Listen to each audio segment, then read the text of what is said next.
What's good, everybody? Welcome back to my channel. I'm Zamir from XCC Tunes, and today I'm gonna let you guys know that I've finally cross-grade to Studio One Professional.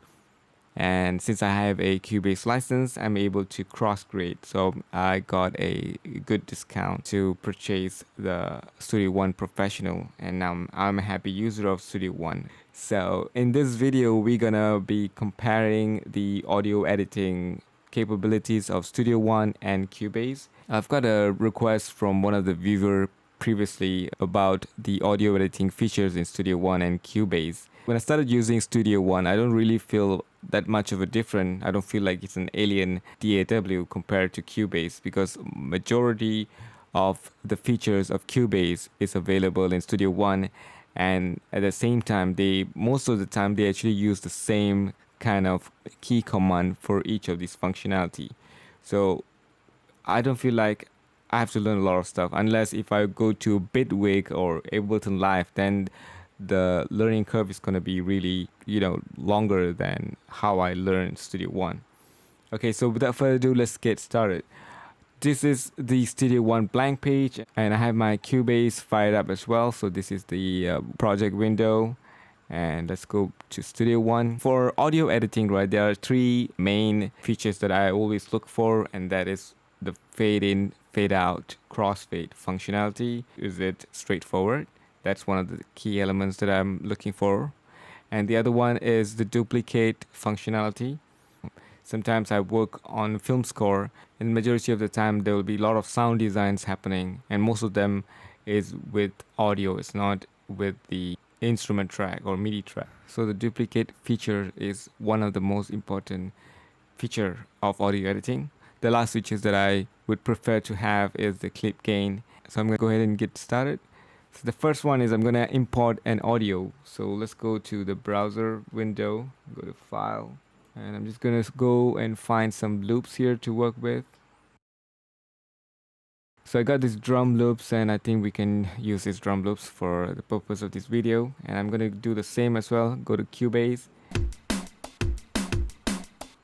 Okay, so now we got the audio track added to both the Studio One and Cubase. So let me go and check the fade in and fade out functionality of Studio One.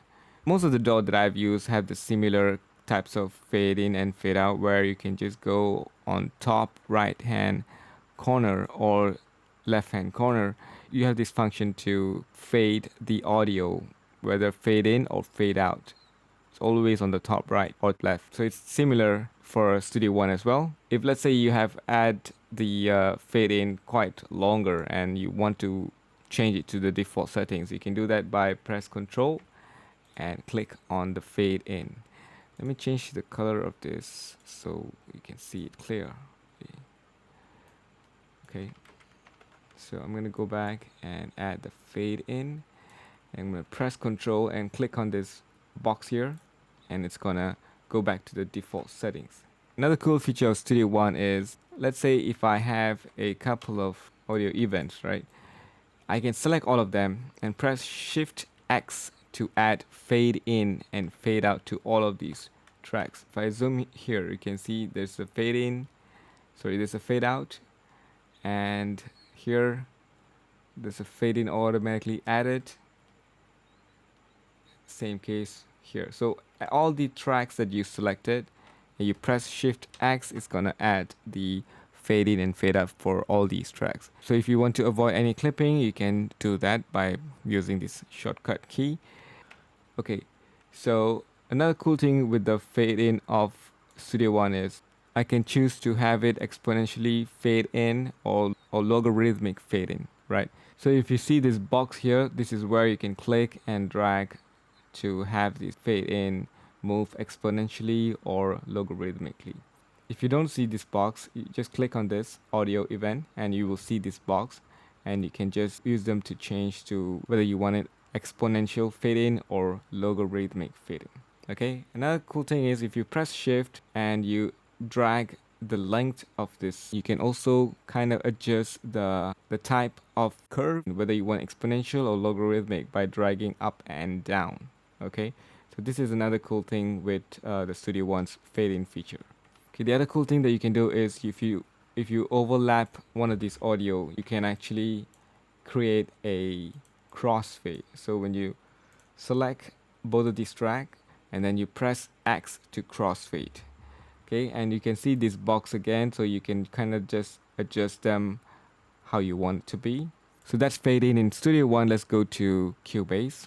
For Cubase, it works a little bit different from Studio One, but the fade in, the standard fade in is still the same, which is I can just drag it from the top left for fade in and top right for fade out. But if I want to have more control over the fade in, what I can do is I can go over this fade in, double click on it, I get this window. So here I can select exponential fade in curve and logarithmic fade in curve from here.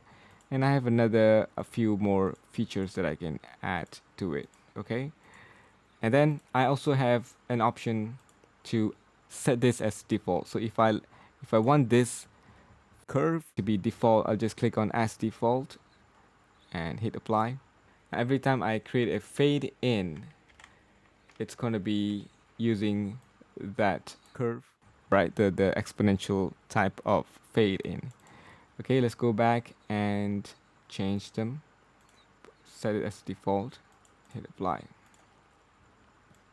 Another cool thing of the Cubase fade in feature is now I can add a point here, a couple of points actually, and I can make it go really crazy. So if I want to have some kind of stutter effect, I can use fade in to do that instead of some third-party plugins. And if I hit apply, you can see that this fade in has been applied to this audio, so which is really amazing. And you can double click on it. If you want to restore it, you can restore it. But you have to remember this restore function only works if you did not close this window. So let's say I change this to the normal fade in, and if I want to restore it, it's gonna restore to the previous type of curve. Okay, so make sure if you want to use this, don't close this window. Another cool thing is that you can add a preset here. So let's say this is a crazy fade in that I want to save. I can come here, save preset, and I'm gonna name them stutter. Hit OK, and now you can see the stutter preset has been added. So now if I go double click on this, I get this preset, click on it, apply. Okay, so the crossfade is the same as Studio One. If you overlap them, select both of these tracks and press X. Now it's going to create the crossfade. Then if you think that this fade in is too long, you can kind of adjust them like so. Okay, so that is the fade in feature in Cubase. So the next one we're going to look at is the duplicate feature.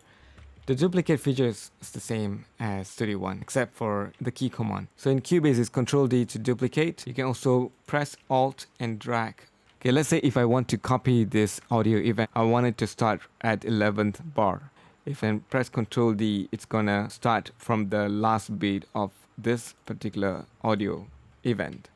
We don't want that. So what I can do, I can just highlight it with the range selection tool, and press Control D, and now it's gonna copy over to the next bar. It's the same as well for this one. Control D, it's gonna go to the next bar. So let's go to Studio One and check them out. So in Studio One, to copy over is the same. So just click on the event and press D to duplicate. Let's say this is a 2.5 bar audio event. So when I duplicate this, I want this audio event to be starting from the 15th bar onwards. Okay, just click on it and press D. If you notice, I don't have to set a range selection tool like in Cubase. I can click on them and press D to duplicate. And if I want to copy it over, I can use the Alt and drag to the next bar. That is same as Cubase. Okay, for the next one, I have to duplicate this and I want to reverse them. Okay, I'm gonna go and trim the beginning. I'm gonna put this here actually. Okay. So now it's coming at the end of 16 bar, and I want this to be on at the end of 17 bar, so it repeats. So if I want to do that, I can select the range selection tool and press D to copy it over, same as Cubase. So if I just click on this and then press D, it's going to just copy it over to the next bar. But if I want it to be at the end of 17 bar, I can highlight all of them with the range selection tool. Press Ctrl D to duplicate with the same proportion from the first selected bar. If I were to drag it to the end here, now you see that it is not the same as this one, because this one, the end is at the end of the 16 bar. However, the end of this audio event is after the 18th bar. We don't want that. So if you want to rectify that, you can go to the snap, go to relative grid, and then now you can drag it to the end of the 17 bar, and it's gonna snap perfectly to sit at the end of the bar. Okay, now we're gonna take a look at the gain function. Clip gain is vital, especially when I'm editing or mixing a song. So if you want to increase or decrease the clip gain, you can go and click on this box in the middle, and you can drag it down to decrease and drag it up to increase the gain of this audio event. And if, let's say, you have dragged it down too much and you want to change it to the default gain, you can press Ctrl and click on it, and it's gonna go snap back to the original gain of this audio event. Okay, so if you right click on this, you can go to the gain envelope. And now when you click on this gain envelope, you have this horizontal line, and then from there you can adjust the gain. The best part about the gain envelope is even if you duplicate them, it's going to follow the clip, and the audio gain is going to be there. So you have a shortcut to decrease and increase the gain as well, and that is by pressing the key Alt on your keyboard and press the plus key to increase and minus key to lower the gain. Okay, this is a shortcut you can use. So let's go to Cubase and check out the gain features there. In Cubase is the same as well. You see this box, you can just drag up and down, and you can see the level of the gain as well. You also have another way to do it, which is faster way to decrease or increase the gain, and that is by using the mouse wheel. If you click on this event, if you use your mouse wheel to go up, it's going to increase the gain, and if you go down, it's going to decrease the gain of this audio event. But you have to make sure that you have selected the event to do that. If you don't select the event when you scroll down or up, it's not going to do anything for you. All right. And if you want to draw the gain envelope, you can actually do it by using the pencil tool. Just change the pencil tool and you can draw it. You can draw the envelope gain. These are the audio editing features of Studio One Cubase. Like I said before, it's not really much different.